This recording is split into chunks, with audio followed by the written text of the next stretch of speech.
I don't ever slow up, no I don't take shit. I got no love for the fakeness. If you wanna play tough and wanna hate this, I'll always show up. I don't ever slow up, no I don't take shit. I got no love for the fakeness. If you wanna play tough and wanna hate this, I'll always show up and make a statement. I don't ever slow up, no I don't take shit. I got no love for the fakeness. If you wanna play tough and wanna hate this, I'll always show up and make a statement. Everything I do so instinctive. Good evening, ladies and gentlemen, degenerate sleuths of the night. We gather to boldly go where others have refused. Welcome to the DT show, you salty mofos.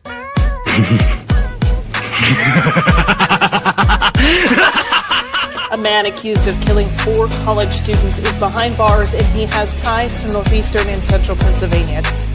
State police say 28-year-old Bryan Kohberger was arrested this morning in a home in Chestnut Hill Township. I can't find any case law that would support that idea. That somehow a warrant would be needed for DNA left at a crime scene.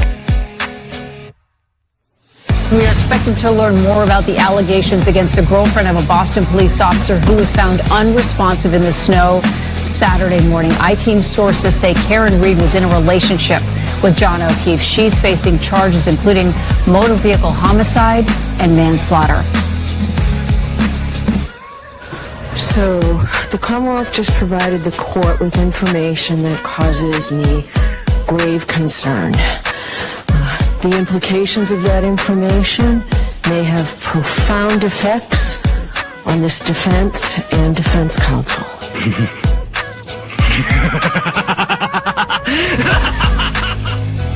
So, get your popcorn ready and your choice of drink. Get your butt on your seat. Like, comment, and subscribe for a treat. Here we go. It's time for the show. The Drunk Turkey Show.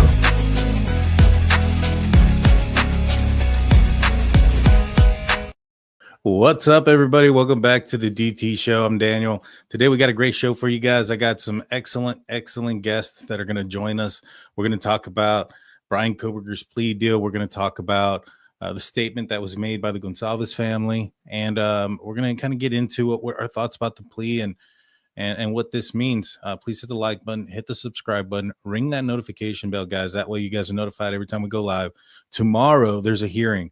I'm assuming what they're going to be doing is changing he's going to be entering a guilty charge, changing it from innocent or not guilty to guilty. We might get a lay down of the case. We might not. I'm not sure, but we're going to talk about it. We have, again, excellent guests. First, we have former Special Agent Jennifer Coffindaffer joining us. How's it going, Jennifer? How you been? It's going great, Daniel. Thanks for having me. It's good to see you. Good to see you. It's good to see you again. And then also we have Dr. Jamie Vona on the show. How's it going, Doctor? Good. Nice to see you guys. It's good to see you. It's good to see you. I'm not sure if you guys have ever met Dr. Vona. No. Jen, Dr. Vona. Nice to meet you. Pleasure to meet you. So we'll start this off. Plea deal. All of a sudden, over the weekend, big news comes in. Brian Ensign from News Nation breaks it down, breaks it to the world, saying that Bryan Kohberger has agreed to a plea deal, 4 consecutive life sentences without the possibility of parole. Jennifer, were you surprised at all when you heard the news? Did you feel that something like this might be coming? Well, for me, I saw the whole situation with Bryan Kohberger as a dichotomy. I saw him as either a Bundy or BTK Dennis Rader.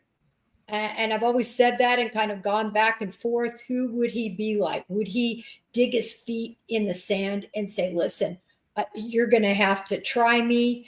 I'm going to, even if I have to go pro bono, I'm going to defend myself. I'm going to make, this thing spread out in time. Even after he was convicted, how he elongated the time frame for actually being put to death by bartering out, where bodies were and things like that.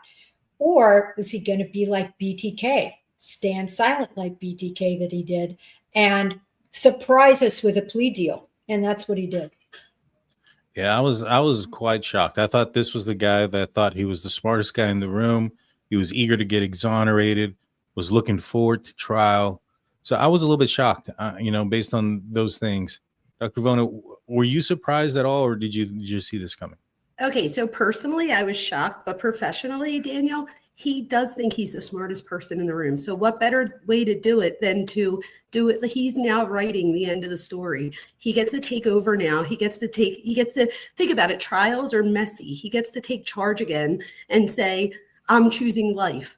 So it's almost like he got agency in it again, but in a sick way.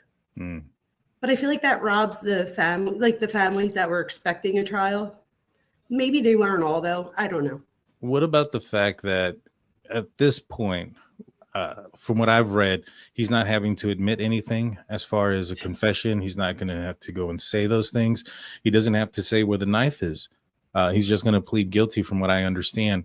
Do you think that, and I was supposed to start with Dr. Vona, do you think that a lot of people think that BTK got off on his court appearance when he went through everything, got to explain what he did and why he did it, that was possibly the happiest moment of his life, or one of them. Do you see that not being a thing with Bryan Kohberger? Do you think there's maybe he's ashamed? I don't know that. Did you say shame? Ashamed? No, he's definitely not ashamed. He doesn't feel guilt and remorse. However, I don't know that he would take the spotlight in that fashion. However, I put my money on it that he will be doing an interview with somebody like Dr. Ramsland, maybe, because he knows her soon, so that he could correct the record, if you will. I always wondered if the autism diagnosis bothered him. Like if he felt like they were using that to help him, but almost like he needs to correct the record. Like he has no control right now. So now by doing this, I feel like he's putting himself in a place of control, even though it's a very out of control situation. Yeah, that's true. What do you think, Jennifer? I really think that he's just going to save it for book deals, for interview situations. He's going to write the script. He doesn't want to do it in this particular fashion.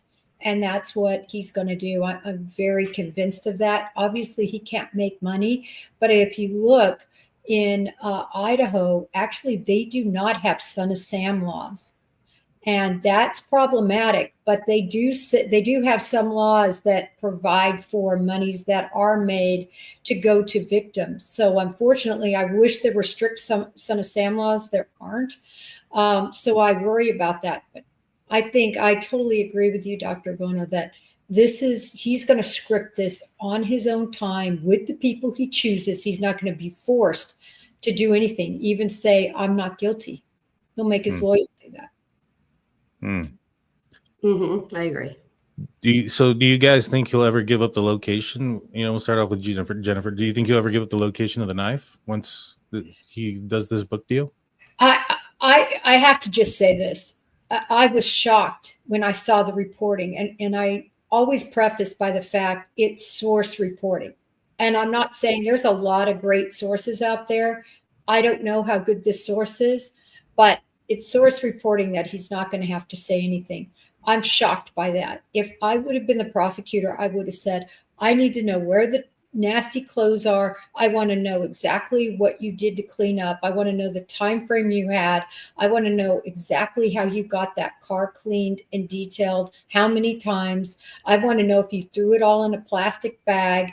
I want specifics. I want to know what kind of bag, hefty bag, or these just clear plastic bags. I want to know where the knife is.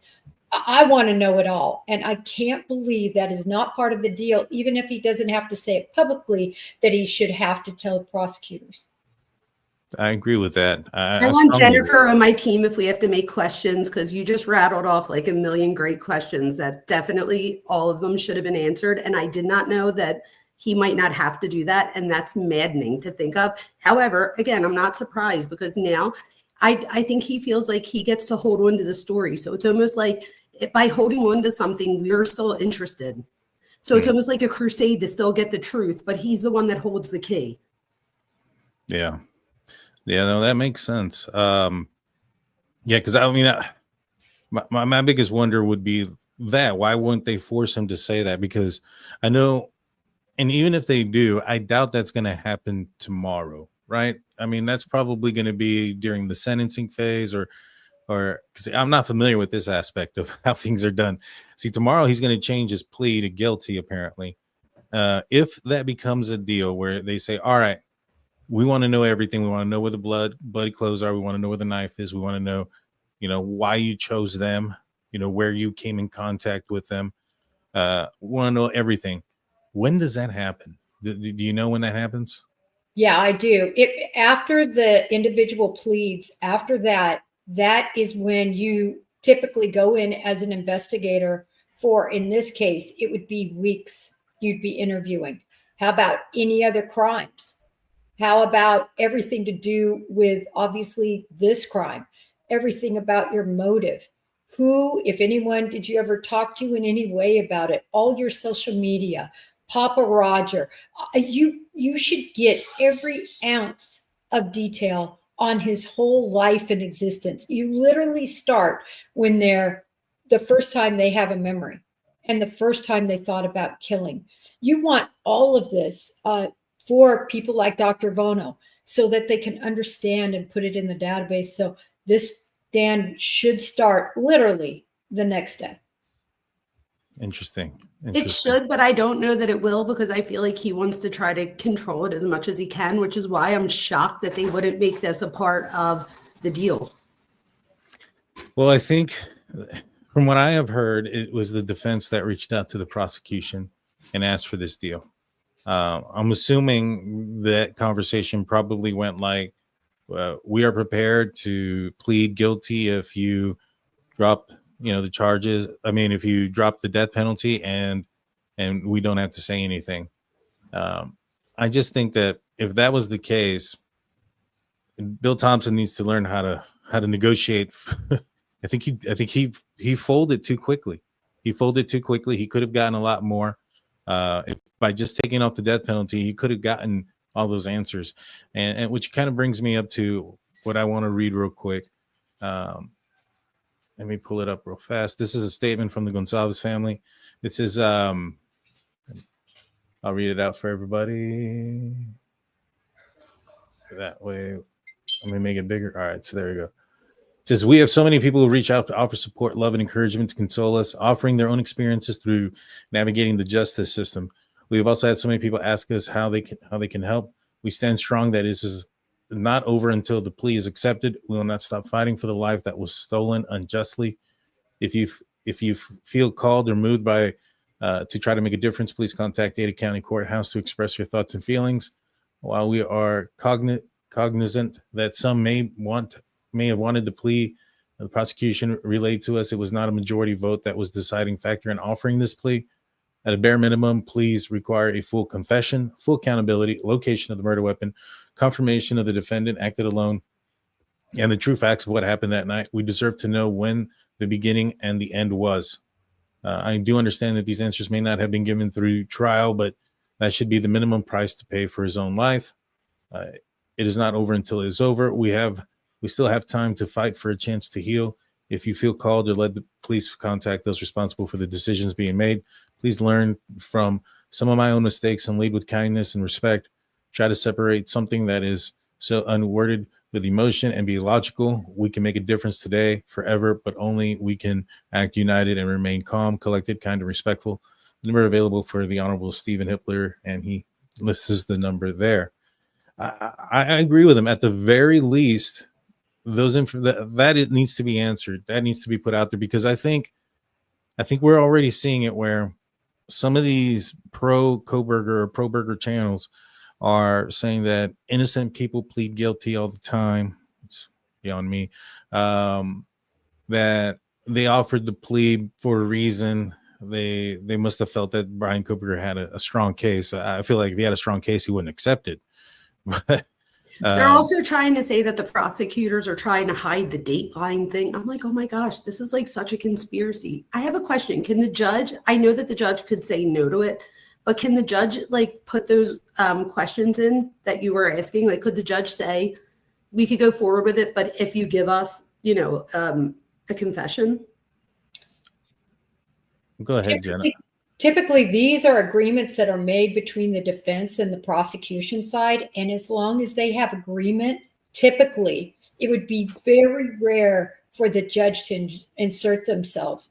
So the judge would be looking for the prosecutor to insist on it and for the defense, to hold them to the fire. So if this prosecutor is not going to put that in the deal, and we really don't know, none of us have seen the deal. I'm holding out for that's in there, but I hope. Is it true that he's only tried a few cases, that most of his cases he's made deals? I was doing research and that's what I've read. And I was like, oh my gosh. I found 3 murder cases that he tried. If you found more, I only found 3. Me too. I only found 3. And never any death penalty on the table for those. And he's about to retire, so it's not even like he's in his first year. Yeah. 33 years. Yeah. And I mean, it should say something. Steve said, I believe it was Steve, maybe it was one of the other family members that posted this out there, that they were contacted on Friday and kind of told of the plea being offered by the defense, that they wanted to see if there was a plea available. From what I understand, Steve and the Goncalves family obviously said no, that they didn't agree with it. They thought there was going to be a time for decision, and then on Sunday, so over the weekend, the decision was made, and they went ahead and went along with it. I just don't see why they moved that quickly. I think they could have gotten more. I mean, obviously, if he would have said, "I'm going to tell you, I'm going to confess, I'm going to tell you everything, I'm going to tell you where things are," then I probably don't have a problem with it, to be honest with you. If he would have gone through trial and they would have presented everything and he'd been found guilty, the appeal process takes forever. Then there's just a number of courts and hearings that are going to happen between now and the time that he would actually be sentenced, or that to the time that his sentence would be taken, his life would be taken. It'd be a while. And I think there's a lot that they would have to go through. And it's not just the Goncalves family, it's all 4 of them. And from the sound of it, it looks like Maddie's dad is okay with the plea, and the Chapin's family is okay with the plea. I'm not sure about the Kernodle family. I think it sounds like they're not. Yeah. But either way, then 2 people are getting, half of them are getting hurt, either no matter what the prosecution chooses. If you put it that way. Yeah. Well, Jen, what do you, if you were the judge, how would you handle this? Would you want to do right by the victims, or this has to be done this way? It has to be done this way. And as Dr. Vona pointed out, which is a great point, I did not hear what the Mogens, what their stance was. I can tell you that the Kernodle aunt has come out very strongly against this plea, and obviously the Goncalves family. I didn't know where the Mogen stood. I know where the Chapin stand, and they want this deal. So you can't please them all, as Dr. Vona pointed out. But just as a matter of how the system works, once there's an agreement, this is almost like a stipulation between the 2 parties. So rare for a judge to insert themselves and their sole opinion. Yeah, no, I agree. I feel for the families. Ben Mogen, Maddie's Mogen's father, came forward, and he said basically that he wants to heal, he wants to move forward. He doesn't want to have to think about this guy anymore that took his daughter's life and things like that. He doesn't want to have to go through the trial, the appeals process, and all that other stuff, just re-victimizing them multiple times over. But I do agree with what Steve says, that there should be full accountability. He should be able to, should say, this is what happened and this is why. I'm surprised if it's not in there. I can't say for sure 100%. I haven't seen the order myself. But if it's not in there, I think that sucks. It's a miscarriage of justice. I can't even believe that that's an option. I can't. Never seen a plea deal that did not call for full details. Yes. I've never seen one. I don't, never. I've never seen one in 28 years. Well, I have a question. So since he got diagnosed with autism, which I don't really think he has, I think he has a personality disorders, but in my opinion, but with the autism thing, could he say, like, if he doesn't say what he did, like, don't they have to prove it? Can I say I did it? Like, don't you have to prove like something? Yeah. So you know what I mean? Like, don't you have to like say like I did this, like, so you know that it was really me and I'm not just saying it? So what happens, from what I understand now, is that the state is going to present a case. They're going to present the case to the judge, and then he's going to accept the plea. But I don't think that presentation of the case is going to be done tomorrow either. I think that's going to be done at the end of July, at the end of the month. And so from what the rumblings I'm hearing. But yeah, I think that's the next process. And I think maybe that's why they're not making him confess in front of everybody, or even to the prosecution behind closed doors, is maybe because there is this presentation of the case. But I think you're absolutely right. Anybody can say that they did it and just plead guilty. I think you'd have to say something, something that only the killer would know. So Dan, in my experience with this, the prosecution is going to lay out their case tomorrow. Okay. They're going to lay out what happened, what they can prove, how they can prove it. The judge, remember, has already seen most of a lot of the information via motions throughout this whole process. But that will have essentially we're going to see it. I mean, we're going to see them say he did XYZ, and then we're going to hear him say he did XYZ. But I totally get your point, Dr. Vona, because the point is the concern of a false confession. Mm-hmm. The judges will ask those questions oftentimes about, what proof do you have? But I think this case, he's seen so much, hundreds of pages of evidence.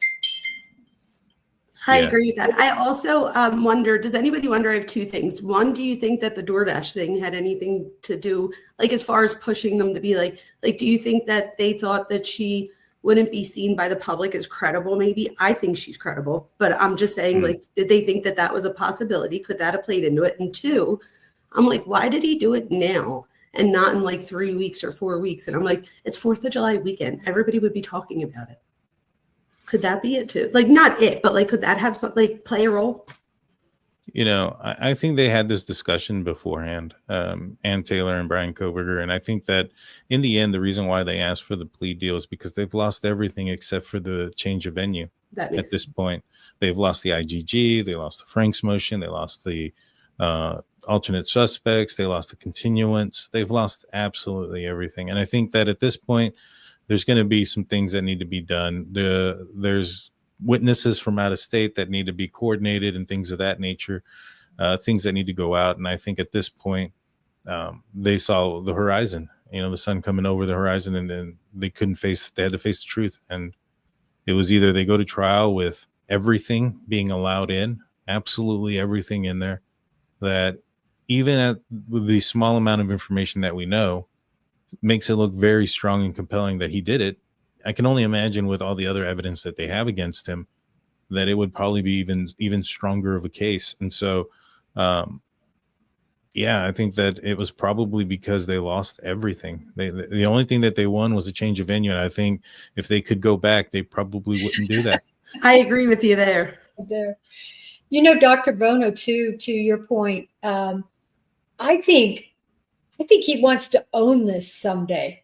He really, I mean, you let us know from a psychological standpoint, he wants to own this. He doesn't want to be painted as, disabled mentally, that he, didn't do this. And I'm not saying people with autism are disabled mentally. I am just saying that that's what they were trying to say, right? They were trying to say he was.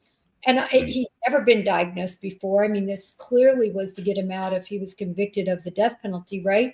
Yeah. So I think, like you said, he wants to take control. And he's like, I don't want all of these people coming out and saying I'm, not sound. It's narcissistic injury, right? So he's like, and I almost feel like that's what's like eating at him. He's not remorseful. He doesn't feel bad. He's not even afraid of being put to death. For him, it's more about thinking that he had like the final word or that he wrote the end of his story, which then goes to control and power type thing, or control. At least I feel like he has a lack of identity, and now he found an identity in this. And people were saying like now he can do his studies, and I'm like, no. He wants to be studied now. Like now he would want people to be like he's the new BTK, like you were saying, like study me and I'll be alive for the next 60 years and people can come and rack my brain. And after Ramslin's gone, the next people will come. And I think that he's going to do just that. I think he's going to like bit by bit us type thing, not give everything at once, but be like little pieces so that we keep going back. So do you think that the plea deal was him thinking, all right, I've lost this, the evidence is strong, I'm not going to be able to correct the narrative until the appeals are done, and that's going to be decades maybe? Yeah, not just that, but like he probably saw all the evidence against him and was like, this is all going to come out about me. And that's like, he really would have no control in that moment in court, right? Like he has to just sit there.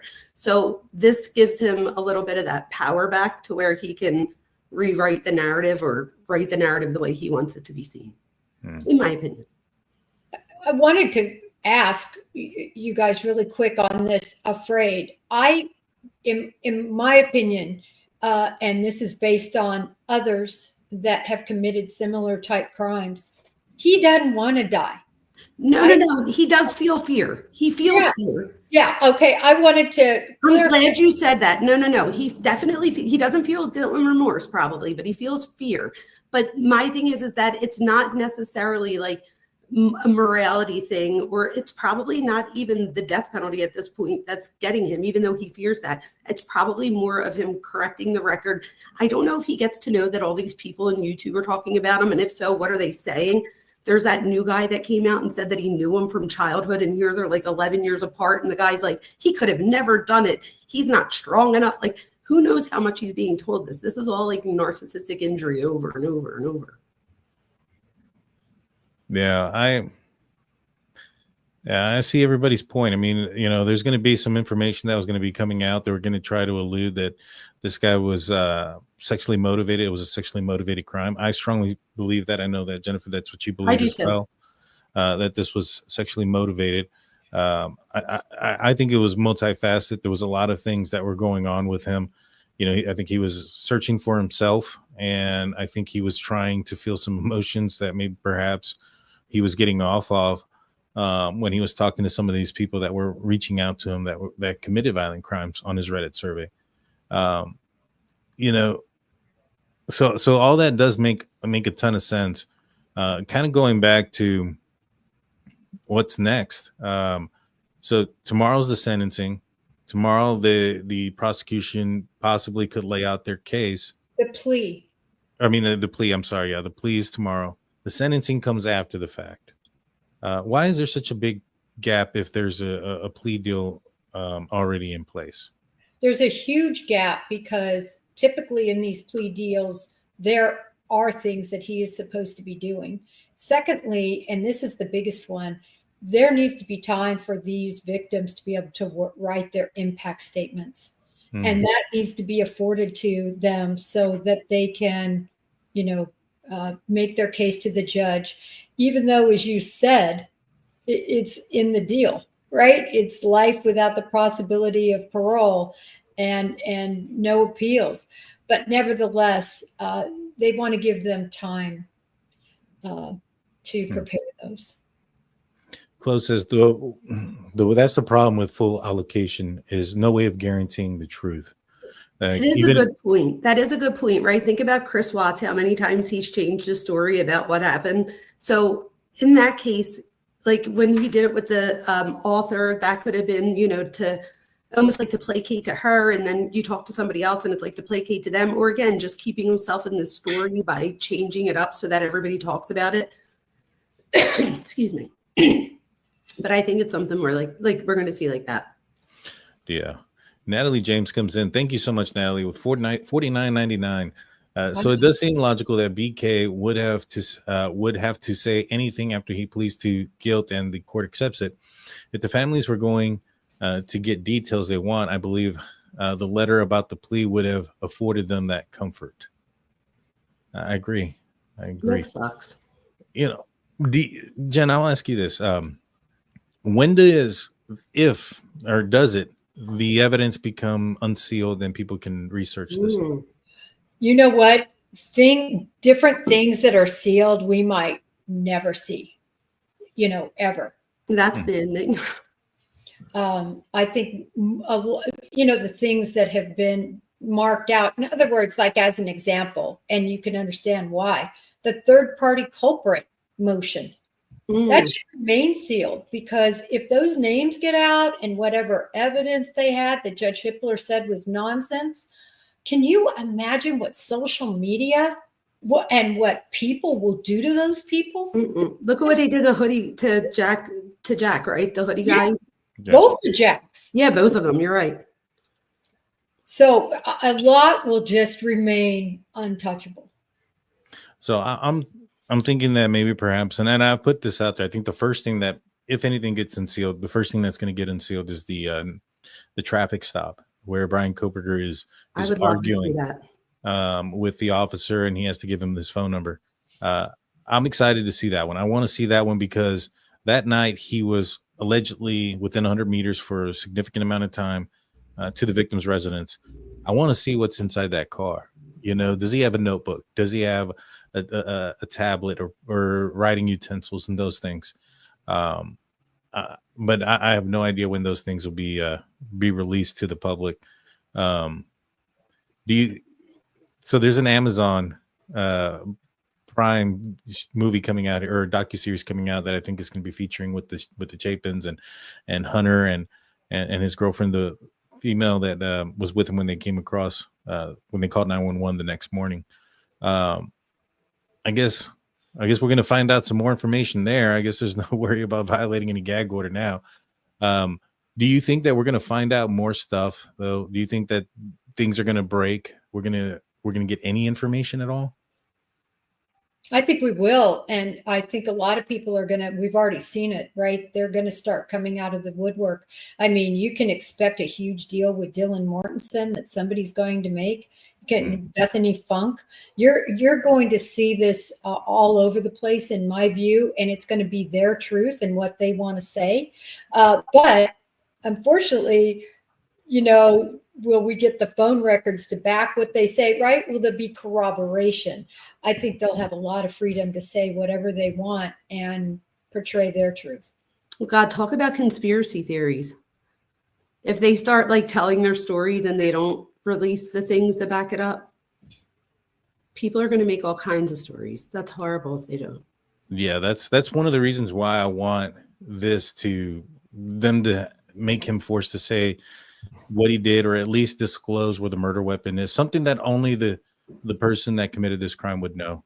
BK needs to tell where the knife is as a part of the deal. That's because his supporters still think he's innocent. It's ridiculous. 100% C minor op.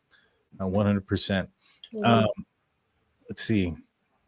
I don't think he would ever tell where it's at, because I feel like by telling where it's at, he gives up his last chess piece type thing. I feel like he would want to hold on to something like that, because that's something that he knows and that he could fantasize about. But you know what I would see him doing? Yeah, tell me. Say, I threw it in the river. I did this with it where it can never be found. And then it's really not true. And what they were just saying, right? That we don't know if it's going to be the truth, even if he does tell us something, right? Yeah. You guys, I am so sorry. It is my son's birthday. Oh, happy birthday. Yeah. So we are headed to a big dinner. Dan, thank you so much for having me. And Dr. Vona, I need to have you on my show. I would love to. Dan can give you my information. All right. Definitely. Dan, I appreciate it. It was great to meet you. Great to meet y'all. All the best. I'll see ya. Bye-bye. Bye. Thank you, Jen. That's Jen Coffindaffer. Make sure you guys go subscribe and follow her. Her information is in the description. So Kel asks, how much did his dad know? Asking if anyone else was arrested. And I was going to get into this. So one of the things that I have known for some time now is that, well, in Howard Bloom's book, he wrote that Bryan Kohberger's father flew directly from Seattle, from Philadelphia to Seattle, and then from Seattle to Pullman, which that's not 100% accurate. There's a night flight. It's super inexpensive compared to the other days that flies into Pullman. But from what I understand is it was delayed and he had to fly into Spokane the next day. Now, him traveling across country isn't, after these murders and stuff, it's suspicious. But Bryan Kohberger had told his attorney, LeBar, the court-appointed attorney in Pennsylvania, that trip had been planned for some time. Now, I've come to find out, I don't have the proof about it yet. I'm hoping to get that in, but I've come to find out that ticket purchase actually didn't occur until after December 7th. So, meaning that the purchase of the plane ticket happened when the Bolo came out. Now, one of the other things that I have learned was that apparently, and so JLR had reported this a while back, that one of Bryan Kohberger's sisters had called the FBI while Bryan Kohberger's father was en route to Pullman to pick up his son on that Christmas break. What I've heard is that's true. And the speculation behind it, because there's speculation behind it, but the speculation behind it is that tip went in and then they decided to go fly out and get him, meaning somebody got worried, probably his mom, if this is true. So I say that to say, if all that information comes out that maybe perhaps his father knew, there was that question, right? Did anybody else get arrested? His father had just driven with him. If we find out that, we already know that he called his father that morning at 6 o'clock, 6 o'clock in Idaho. I think it's like 9 o'clock on the East Coast. He called his parents that morning. He spoke with his dad multiple times that day on November 13th for extended period of time. Then he's flying across country and going back with him after the Bolo comes out. So to that question, did anybody else get arrested? Does that hold any weight to you, Mr. Vona? Mr. Vona. Dr. Vona, does that hold any more weight to you as far as, do you think Bryan Kohberger I think Bryan, I think he said that because of other, how we'll see that he looks at or he takes quotes from other movies and stuff. I have a feeling that that's probably something another serial killer asked. I think it is Ed Gein, maybe might have asked. So I think that could have been about that. The other thing I will say, and I'm just playing devil's advocate, what if I know that the parents don't have a lot of money? A lot of times, around here especially, and I'm only an hour and a half away from him, so I can't imagine that it's much different where he's at. But people always be like, wait until the last minute, you'll get deals on people that cancel. Could it just be that they had it planned and the dad was waiting or maybe they didn't have the money until last minute? I'm just trying to play devil's advocate. How will we find that out unless, I guess, they tell us that? Right. So that's why there's a speculation aspect. The speculation aspect is that the timing in which this went down, it happened after December 7th, after the Bolo of his vehicle. So, it's a situation where we have to connect the dots. Is it proof beyond reasonable doubt that Bryan Kohberger's family knew?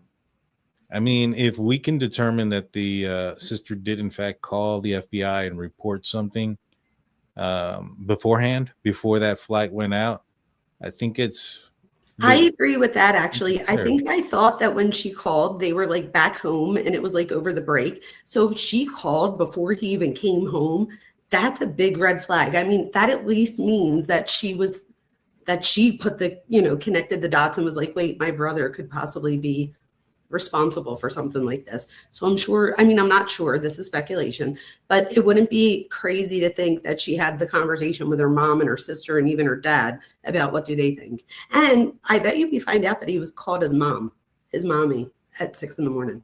I wouldn't be surprised. I know that Dateline mentioned that there was a conversation with his father for an extended period of time. I know that they put in the chat that Brian Enton had posted something referencing Bryan Kohberger's family wanting to maintain privacy and things of that nature. Don't want to talk. They do. And again, I don't know if they know, right? They may have just been suspicious.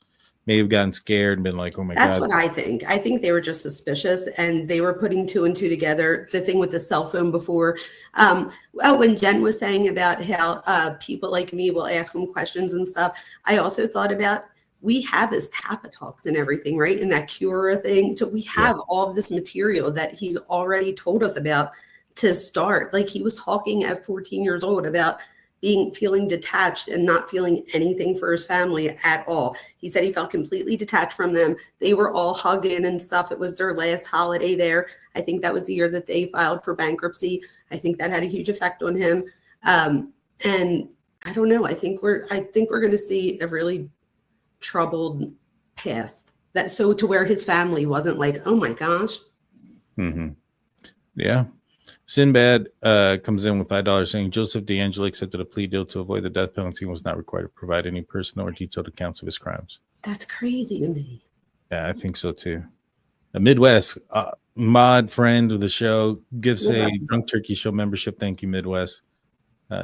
GSU comes in with their membership for 1 month, streaming the hearing live tomorrow. Yes, I will be. I will be. What time is it at? It's going to be at 11 o'clock Boise time. That's noon my time. So that'll be 1. Yeah. Perfect timing. Cause I finally finished my summer class. So I like to pretend that I'm 18 and sleep in a little bit. So that just works out perfectly for me. There you go. Well, I'll be going live. If you want to join, we can do it. I will definitely. You'll see me around. I'll be there. And I could join too if you want. Well, I'm dying to see what's going to happen and what we're going to find out. Yeah, me too. But yeah, I'll be streaming some answers. Yes, I hope so as well. Even if the prosecution lays out the case and he has to agree to it, even if he's not the one that says it, I feel like that might but if he's just able to say, I'm guilty and that's it, that to me is mind blowing because anybody could say that. And the Probergers are going to go crazy over that. The Probergers are definitely going to go crazy over that. The difference is I think that the state is going to present a case that says that he is guilty. And that's what I'm hoping. They're going to present the case, but at the same time, the Probergers are going to say, oh, this was planted, this was manipulated, that's AI. What else did they say about me? I have a time machine. They'll probably say something like that. I mean, there's so many things that they'll say. I'm the lady now. It's you and the lady. So who's that lady he has on? I'm like, okay, that's me. I'm proud of it. I don't care. I'll be the lady. Actually, I said I'm Dr. Bitch. Have a seat. No, I'm just joking. I wouldn't have a seat. I've said some pretty bad things. I'm not gonna lie. I'm just joking. You taught me that it's not even worth bothering to get upset about, and you're so right. That's true. That is true. Squeaky wheels. Yes. Challenge Daily comes in with their membership for 28 months. Wow, over 2 years. Thank you. Wow, that's amazing. This sucks for the families. I agree. Christy 10 comes in with $9.99. His dad was way too relaxed when they got pulled over. Brian was freaking inside while dad was chatting and giving more details than Brian. You could see it on his face. He gives his dad this look like, shut up. But he can't, his dad's not looking at him. I agree with that. But don't you think that his father, once he hears about this guy that's, Brent Kopaka, his life has just gotten taken by SWAT. He had threatened his roommates. Don't you think that could have given his father some sort of false sense of security, thinking that, oh, that's the guy that committed this crime, not my son? Maybe that's why he was relaxed. I 1,000% do. I don't feel like they had a relationship. I don't feel like he has relationships with anyone like that. So I feel like he doesn't have that relationship with his dad where he could just be like, Dad, let me tell you something. Like, don't tell no one. So I feel like if anything, by telling the dad that story, or however the dad found it out, if it was on the news, whatever, that absolutely gave him a false sense of security. Like, oh, maybe it wasn't my son. I wouldn't even be surprised if he didn't call home and say, you know what, you guys, maybe we're wrong. Like, there's another guy out here, da, da, da. Like, and again, we would want to do that. That's bias. Who wants to believe that their child is capable of something like this? Yeah, I was going to say, he's probably looking for things to settle his mind. He probably looked in the car. Was like, man, there's no blood in here. Yeah, and think about it, right? If one of our kids did something horrible, I would assume that you would also feel like, where did I go wrong? Or what didn't I see? So I'm sure there's a ton of questions. So anything that's going to make him feel like maybe it wasn't him, he's probably going to latch onto. I think anybody would. Yeah. I strongly see that as well, and But I think Bryan Kohberger saw it differently. For him to ask if anybody else got arrested, I agree with you that that is something else that another serial killer said, or at least two. But I think that there was some inkling in his mind thinking that maybe they thought that him leaving from Pennsylvania or from Moscow back to Pennsylvania his dad was helping him get away, from the area of some sort. I don't think it had anything to do with his dad. Let me be honest, Daniel. I don't think he has that emotion for his dad to where he even felt that. Like, you might feel guilt for your dad in that situation, but I think that he's all about him. And if anything, he could have just been planning a doubt or thinking that he's planning doubt, because you have to remember, he thinks he's smarter than all of us. So he could have thought that by saying that, they're going to be like, "Ooh, he said, did anybody else? So we should be looking for," and then the more they look for somebody else, the less they look at him. Maybe, but I think it's good that we don't agree on every little thing, right? That wouldn't be genuine. So I think that it's okay that you can think I agree. But what I'm saying is, like, if he was going down that mindset, doesn't that kind of say that he's kind of admitting to it to a certain extent? No, because he doesn't know what they have. And if you remember, Papa Roger said that leads me to believe that they found the knife sheath. So then he might have been thinking in his head, what's on that knife sheath? Because again, he does feel fear, or let's assume that he has a personality disorder. Like, I think he does. He does feel fear. He just doesn't feel guilt and remorse. But the fear isn't coming from a place of like, oh my God, I did something so terrible. It's more like, oh my God, I don't want to get caught for what I did. Did I leave any DNA on that knife sheath? Like, da, da, da. So maybe he was thinking by saying, like, did anybody else get arrested for this? That he would plant doubt into the investigators' minds, even though they saw right through it. That's maybe. Because he was very eager that it wasn't him, or claiming that it wasn't him. He even talked to the officers to try to convince him to go have coffee. So he's kind of delusional. You know what I mean? He's a little delusional. Or he just thinks that he's smarter than everybody, and that saying something like that will plant, like, that the cop's going to go back later and be like, you guys, he asked me to go out for coffee. Like, I don't think someone like that, like, I really think that he thought that he could get over on people like that. And I just think they saw through it. Yeah, I don't disagree with that. They're probably like, this guy just asked me to go get coffee. Like, what's wrong with him? Instead of him thinking like, oh, you guys, he just asked me to go for coffee. He's probably a good guy. Like, so I just think that he just thought that he was smarter than everybody else, and he wasn't. William comes in with a good point. Do you think he asked if anybody else was arrested because he saw his parents in handcuffs with zip ties? That would mean that he would feel bad for his parents. And again, I think he was in survival mode. I think it was more about him. I could be wrong. This is just my opinion, but I think it was more self-centered than anything else.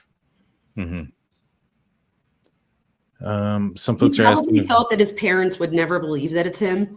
So to him, it would be like an injustice, like, even though it's not real, but he might be trying to present that, like, this is so unjust. Look at my parents in zip ties. But that would be because he thinks that would bother someone else, not necessarily himself. So a lot of times with like someone with antisocial personality or psychopathy that people would say, one of the things that they do is they learn, just like somebody with autism can mask situations, they learn how to act in certain situations. So they know not to laugh at a funeral or not to, talk loud at a wedding. So, and they learn that over, time. So how much of this is him just intellectualizing, and this is more like a science to him than him just feeling and saying what he feels in the moment? That's less likely. Yeah.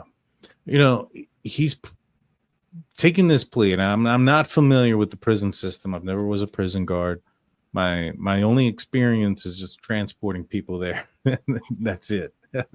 After I arrested them. But from my understanding, I think there's a difference between how you're treated on death row and when you're just serving a life sentence. I think he's going to be in general population because of that. Unlike in death row, where he would be basically in solitary confinement. Now, he might be in a maximum security prison where they, based on the severity of his charge, they might have him in a situation that's similar, based on the fact that he's a high-profile person that could play a role into him not being in general population. But I think overall he will be. How do you think he's going to be able to handle let's just go with if he's in solitary confinement, and we'll start off that, and then we'll go into general population. How does a person like him handle solitary confinement? So I think about Stephen Stearns too. I know you don't follow that case totally, but even with someone like him, they don't really need interpersonal relationships. So it's less of a punishment than it would be for me, who needs other people to talk to, or I'd go crazy type thing. So that would be a huge punishment for me, to cut me off from society or just from other people. To him, I don't think that he ever really needed other people to where it's that much of a punishment. Does that make sense? Mm-hmm. Okay. But I mean, he's in there by himself. He's a loner, and he's been by himself most of his life. He's been by himself most of his life. He's already has like the skills to, work with that. Mm-hmm. He might. But he's also been the kind of guy that has tried to show his smartness, whatever, like with the way he answers questions, the way he's on Quora, the way he's been perceived by some of the students that he taught. It sounds like he got off on being smarter than other people. So why is would he he going to be want able to do that in prison? Why would he want to associate with the rest of the general population? He's better than everybody else. And again, this isn't real. I'm saying, could this be what he's thinking? Like, by being in, by himself, it's almost like he's getting special treatment. He's better than everybody else. So of course I'm going to be getting special treatment and not be put with everybody else. He's different. I bet you he gets a vegan diet. How maddening would that be? Do you think he gets a vegan diet if he's in general population?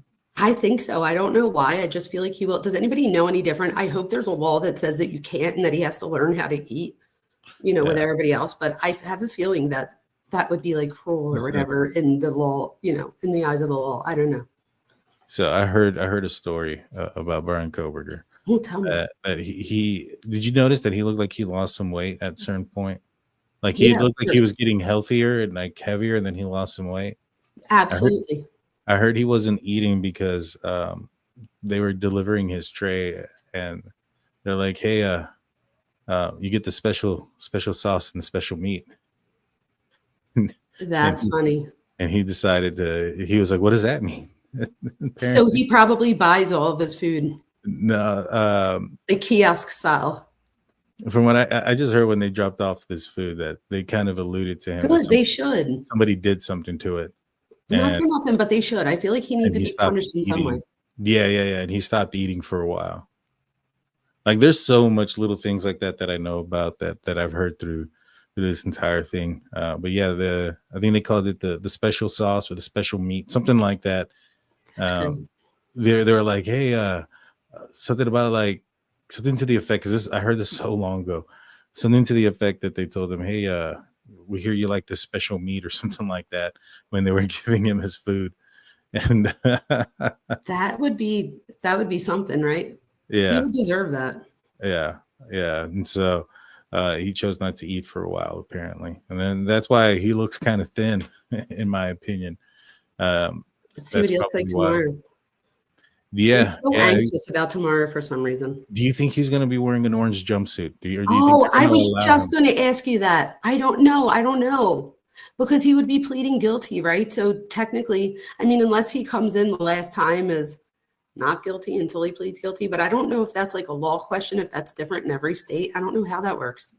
Yeah, I don't know how it works either. I'm thinking now back on BTK, he wasn't wearing a suit. No. I mean, he was wearing a suit. He wasn't in orange when he was giving his.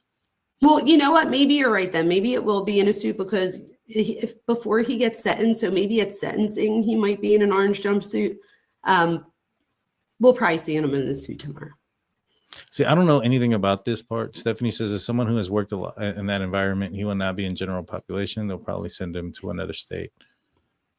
You think that, and I wonder if this would be part of the deal, that he gets to be in Pennsylvania. Oh my gosh, if he's in Pennsylvania, I don't know.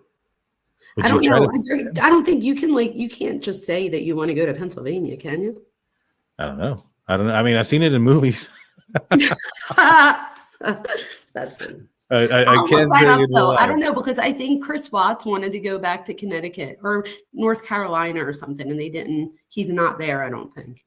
So I don't know, but maybe that differs state to state. I'll look that up though, and Yeah. find out.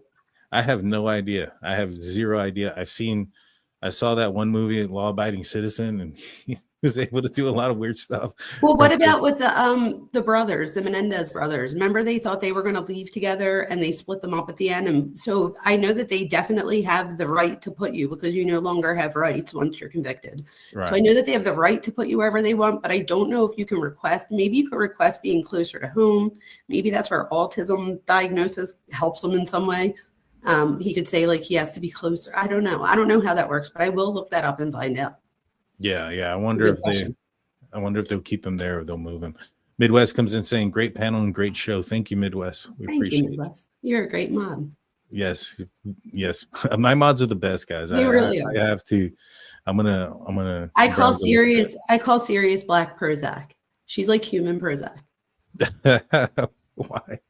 Like, she's just so kind, and like she gives like the best compliments, or she'll be like, you got this, you go. And I'm like, oh my gosh, you're like human Prozac. Like, she just makes you feel good when she's in chat.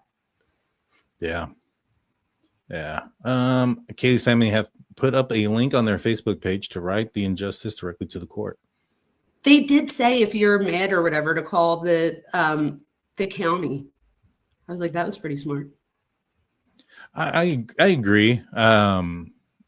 Somebody had asked me if I thought that would make a difference. I don't know.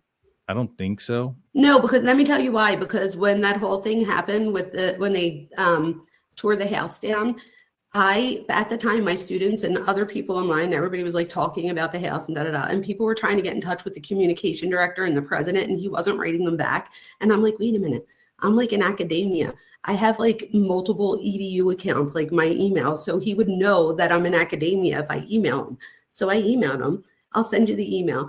And they called me back. And I have that on tape too. And there's a 6-minute conversation with the communication director. And the president literally wrote something for her to tell me. So I feel like they control the narrative in some way. So how much of that are we going to see play out too? I forget what my original thing was. There was something, I don't know, Daniel. It all came together in some part. Hopefully it made sense to others. Yeah, it did. And, you bring up the house being torn down, the families, and there was a petition signed for that. And in the end, that's what it was. Yes, the petition. And it didn't make a difference. That's what the point was. Thank you.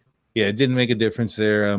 But, you got to try. You can't just not try. You know what I'm saying? And, at the very least, if you can get confirmation on things, you can get the weapon, you can get, even if it's just at the location of where the weapon is at, that is something that only the killer would know. Yeah, but this is my thing. Will that really do anything for, moving, like for grieving? If I had to get something, I would want to know, why did you choose my daughter and her friends type thing?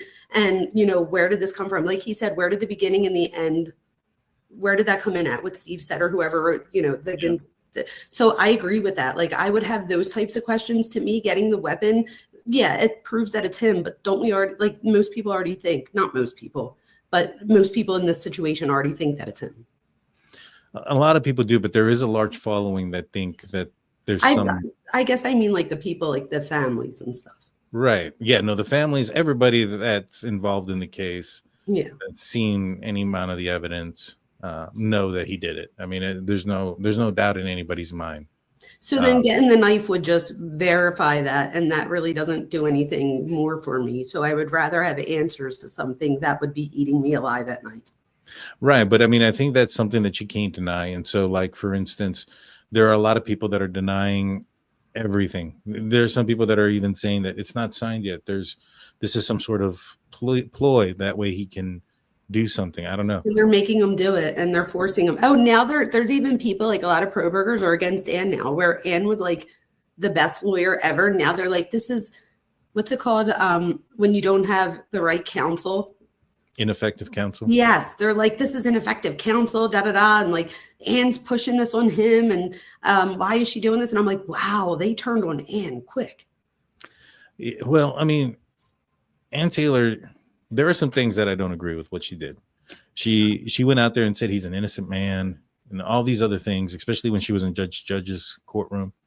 The stall tactics I didn't like, but in the end, a lot of what she was doing and saying and her questioning and things it was just her job. You know what I mean? But like I said, there's some things I didn't like that she had said, but she was given a pretty crappy hand. I mean, look at who her client is. The guy took his phone with him. I mean, well, let's just break it all down real quick. He went out at a super specific weird hour of the night by himself, and admittedly so, in his own car with nobody else there. Nobody else borrowed his car. It was him and himself in the car. What are the likelihood? I mean, what are the chances that if you go out on a night drive, that a serial killer is going to strike while you're out and about? I mean, the likelihood is probably small, right? Nope. Now you amplify that with, all right, what are the likelihood that serial killer that struck? Well, one, he struck during the time that your phone, you turn it off, right? And it's during that time that your phone is off is when this killer is committing this crime. And then what are those chances of, this person being another person? Do they go higher or lower when you find out that person also drives a very similar car down to the front license plate? One license plate. And then you have to find out also that person also contains Bryan Kohberger's DNA on his person. So what are the chances of all those things happening? I mean, the likelihood is astronomical. I mean, and then you got to throw in the fact that he purchased the Amazon or the K-Bar knife off of Amazon, the balaclava mask, the backpack, all those things. You then implement those. The purchase of the Dickies jumpsuit that was left, the tag and the receipt was left at his apartment complex. You start to piece together everything, and it becomes a pretty obvious situation of who committed this crime. And so then why are there so many people, I guess, that don't believe that it can only go back to they're projecting themselves onto the situation. That's the only thing I could think of, because you're right. There's it's literally I don't understand how people don't see it. I don't know. Well, people focus in on the extraordinary, right? So, for instance, anytime I've heard something, it's always, there's 99.9% of the time one thing happens, but they focus in on that 0.1% of the time something strange happens. Like, for instance, that one dude who got God, I can't think of his name, but he was a drunk. He ended up getting picked up by the paramedics. Paramedic ended up going to a murder scene later, and somehow that drunken guy's DNA ends up under the fingernails of the murder victim. They focus in on that one time. How many other times have you found DNA under the victim's fingernails? Then there's defensive wounds that it doesn't belong to the person. You know what I mean? It's a 1 in a million chances, but every now and then those million chances happen. I feel like years ago when we didn't have DNA and everything like that, and even fingerprints, people had to, it's not all doubt. It's reasonable doubt, right? So it's not everything's going to be 100%. Right.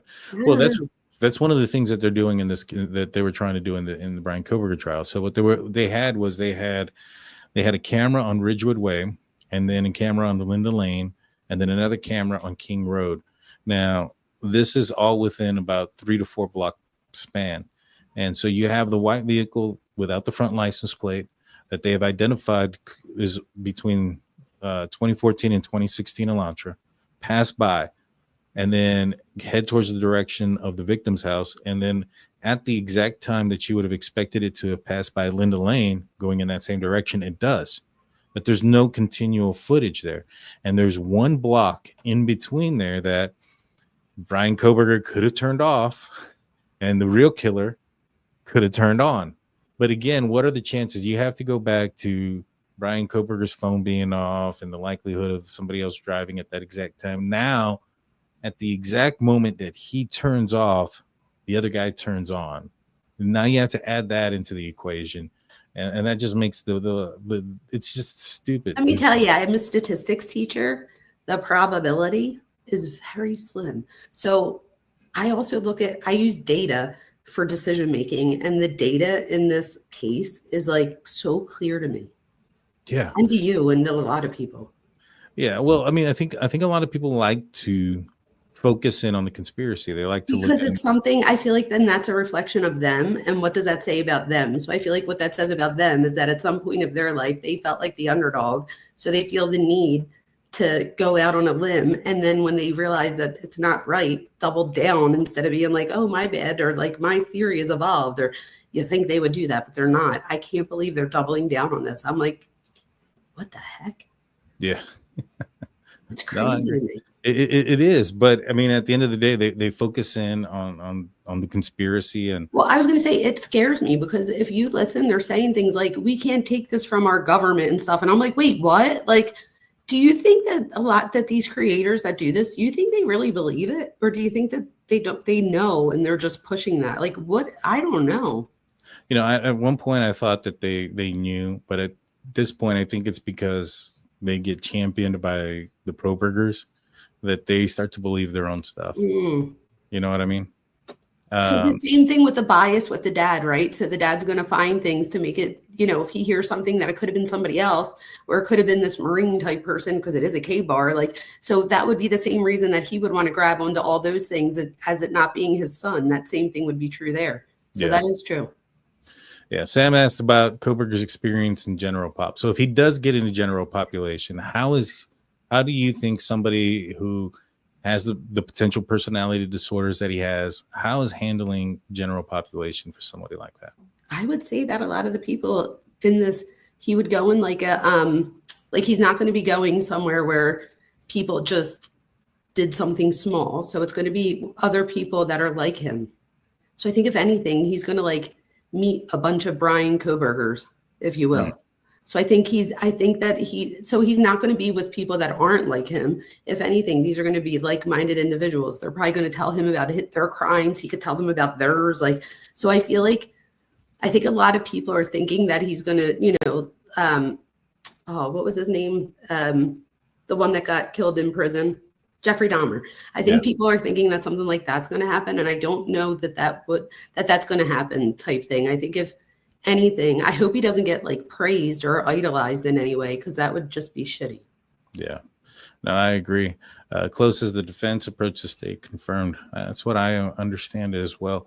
You know, going back to Bryan Kohberger, finding other Bryan Kohbergers and to these Probergers, I think you're right, because what I've noticed with some of these creators and some of these folks that believe in the conspiracy, or the persons that have been accused of crimes, is they see themselves in them. They'll often say, this could be anybody, this could be us, this could be you or me. They often don't say that Steve could be them, the victim's family members could be them. They don't put themselves in the shoes of the victim or the victim's family members. They put themselves in the shoes of the criminal. It's weird. That is weird. You know, there's a name, hyperstophilia, is for the women that like wind up writing them and like falling in love with them. But there's a whole group of people that aren't in that camp, but they just back them. And again, I can't think of any other reason than that it's like projection of yourself. Yeah. Yeah. Well, I mean, they often say it. This could be me. This could be you. Whether it's this case, another case. I know there was one creator in the Richard Allen case was going, we could all be Ricky. And there's times where they'll say, well, I da-da-da, or this happened in my life. So if that could happen to me, why can't? And so you're right. So they're actually comparing themselves in some similar way. And I don't know, I guess by people then subscribing and liking and commenting, that just fuels it to keep going. It's a shame. So do you think that Bryan Kohberger would want to be in general population if he had a choice? And he felt that's a good question. I don't think that I know enough to say. I think that as long as he felt that he had some control, that would be more important. But that is a good question, because again, I think either way he would figure it out. Like, again, he's an intellectual, so it's almost like 2 + 2 = 4. So he'll figure out a way to make it out either way. But I could see how he could survive in either environment. I don't think he's making friends with anybody in Gen Pop, but I also don't know that the other people in Gen Pop are trying to be friends with him. So, or anybody else for that matter, because you don't know who to trust. I'm sure after a while, if you're going to be there your whole life, there's somebody you might trust, but that's also very rare. People have to remember that these aren't that. If you, and again, I'm not talking about a small crime. I'm talking about other murderers and stuff like that. So if he's put in that same, with like-minded people, it might not be the way that some people might be thinking that it could be if they're putting themselves in the situation. I just saw this. I agree. That's who they are. That's hilarious. Man. So do you think we'll hear him speak? Do you think he'll say that he's guilty, or do you think he'll leave that to his lawyer? He has to.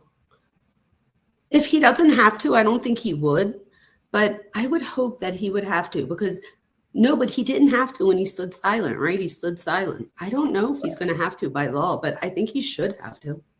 Yeah. Well, doesn't the judge have to say to him, like, Mr. Kohberger, isn't this your, did they tell you that you didn't have to do this? Like, my friend was murdered when we were 29, and we went through 2 trials. There were 4 people that eventually get convicted, but there was a hung jury the first time, which was horrifying. So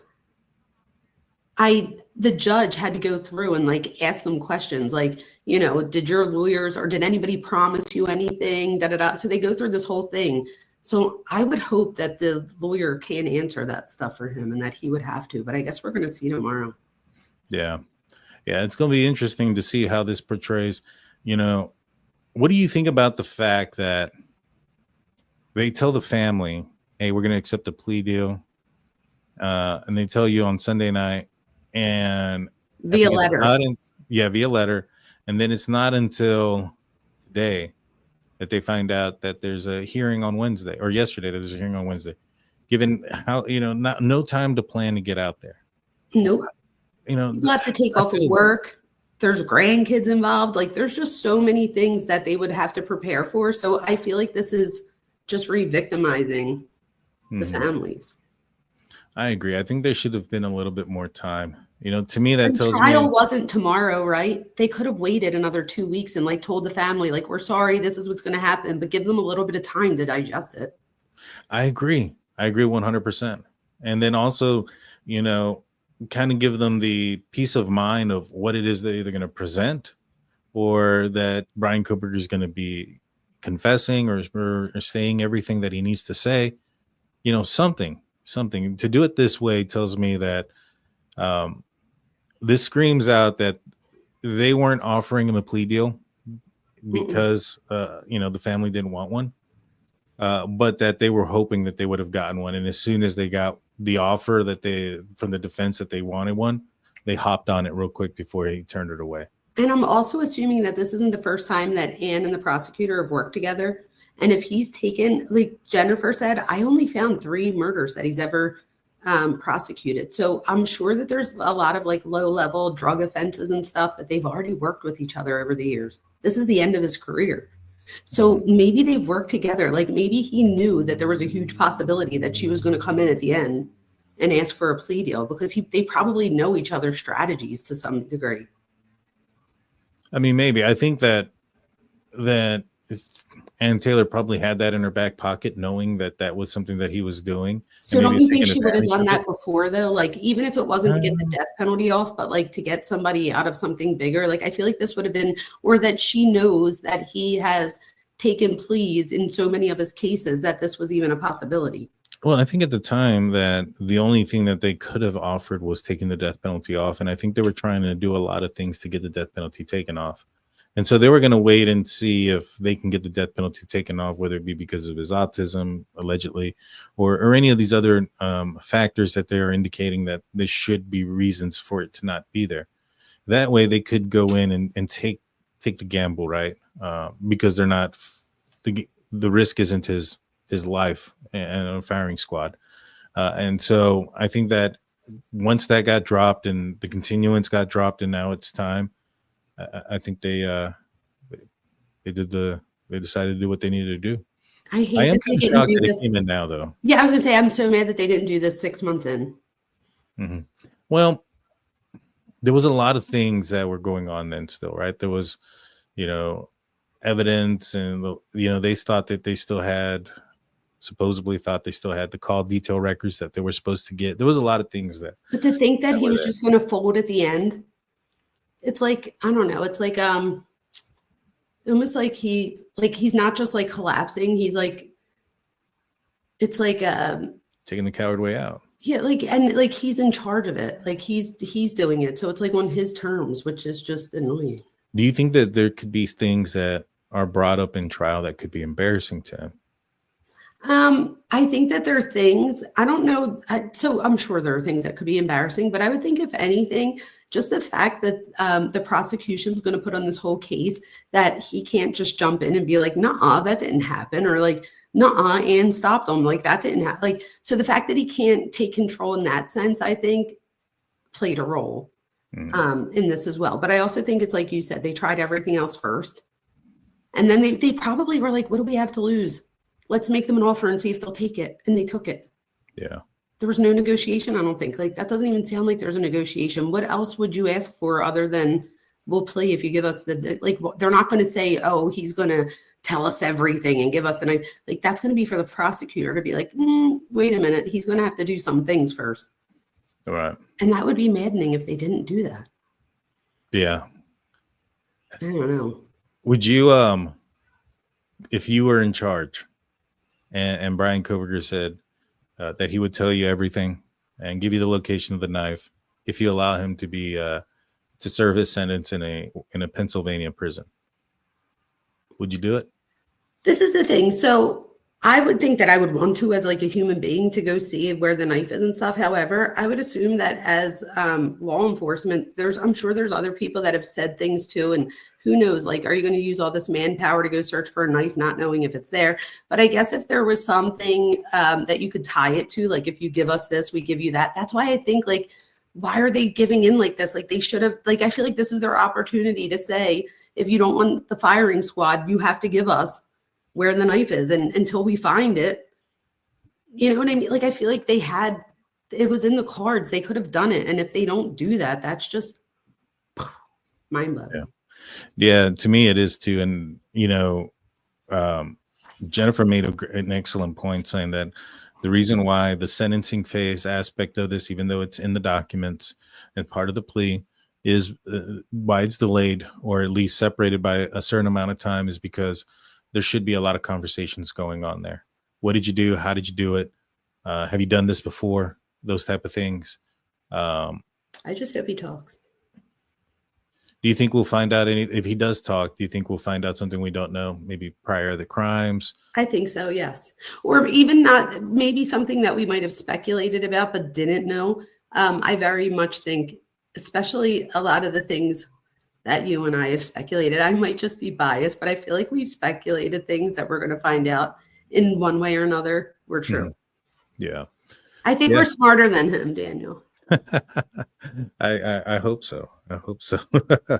I hope to be part of the 10% of the people that are. I found that to be crazy only, but I don't know. I mean, I guess there's a difference between, I don't know. Read smarts and book smarts. Yeah, I was going to say that, but I would assume that if your IQ is high, that no, don't probably be on the street smart. My nickname is straight A stupid. I literally, like a couple weeks ago, I accidentally, I don't know how, but I like charged Wawa soup like 19 times. Like it was like $100 and something worth of soup. So like I could do something so stupid like that and graduate with highest honors. It happens. Yeah. Well, yeah. I have not done that, but I've done other stupid things. I have my fair share. My poor husband. Sinbad comes on $5 saying, Kohberger won't stay quiet in prison. He'll likely try to cooperate with the FBI and weigh in on murder cases like Kemper and Bundy. Oh, absolutely. Absolutely. Because then he could be like the smart one in the room. They're coming to him. They want to know my opinion. Like, I'm smarter than everybody. I was going to be a criminologist. And I am the person that's done this before. So come to me type thing. So I absolutely see that happening.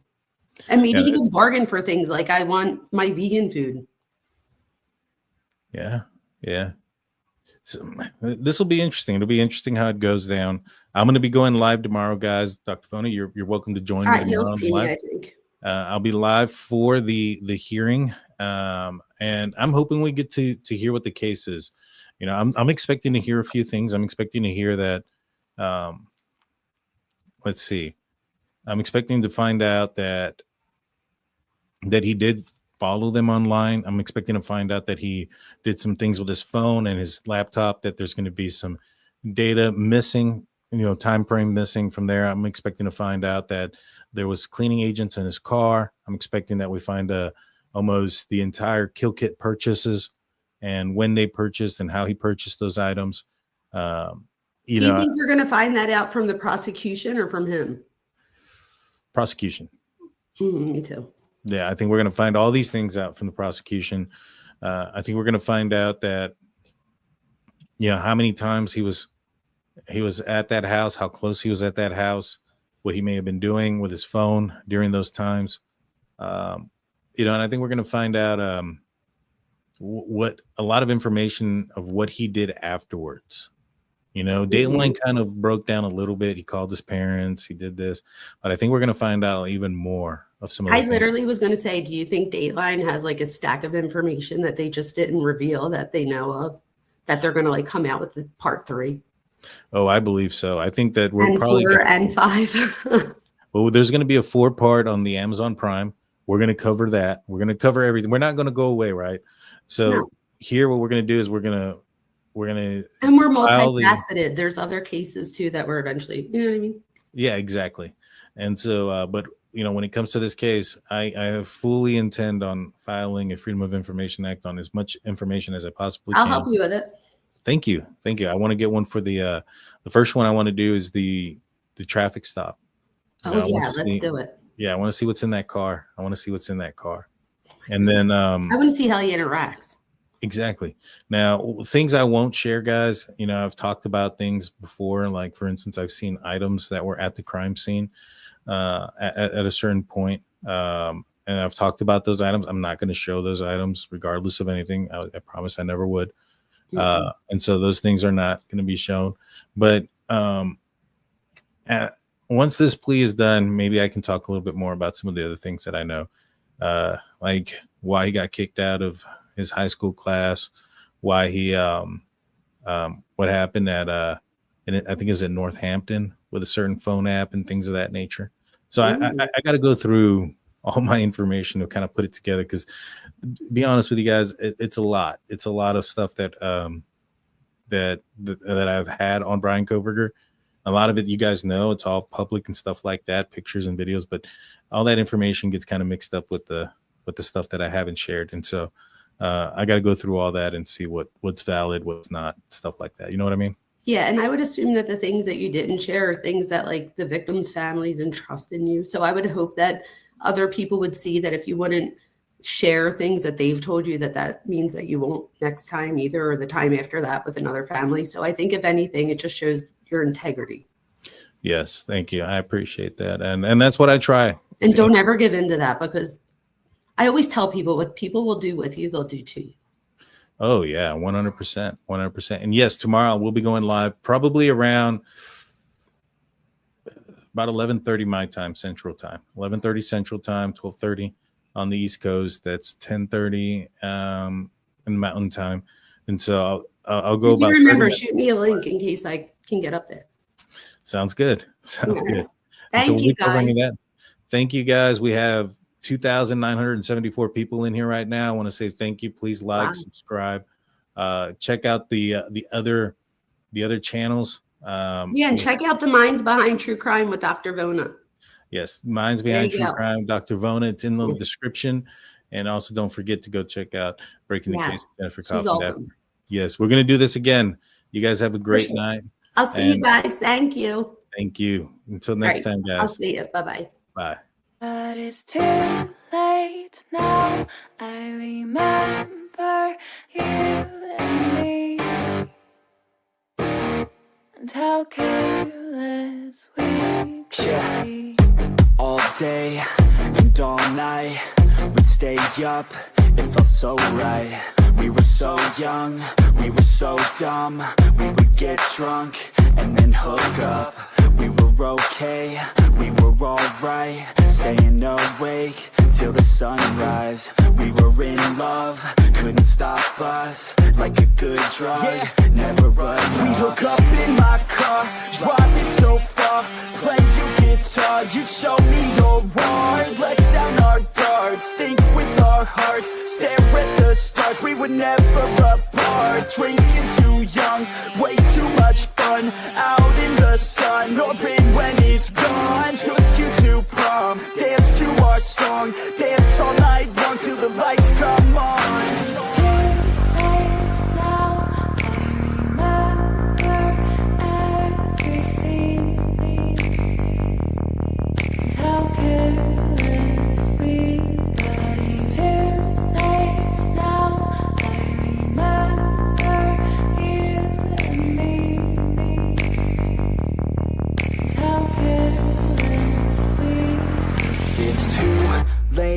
Now I remember everything, and how careless we could be, and how careless we could be.